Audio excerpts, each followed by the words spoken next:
লোহার পেরেক আর হলুদ।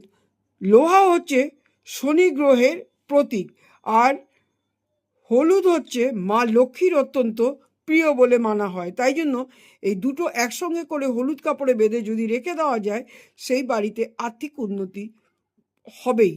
আর লাল কাপড়ে যদি লোহার পেরেক আর যদি রেখে আর হলুদ রেখে যদি বাড়ির মেন দরজায় লাগানো যায়, তাহলে সেই বাড়ি থেকে নজর দোষ, খারাপ দোষ সমস্তই দূর হয়।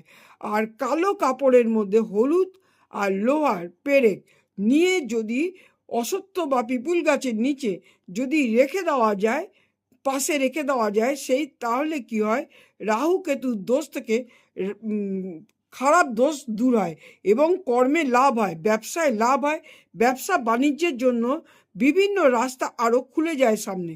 আর যদি ঝামেলা দূর করতে চায়, একটা রূপোর বাটির মধ্যে একটা লোহার পেরেক যদি রান্নাঘরে রেখে দেওয়া যায়, বাড়িতে যদি কলহ প্রচুর পরিমাণে থাকে, সেই কলহ পর্যন্ত দূর হয়।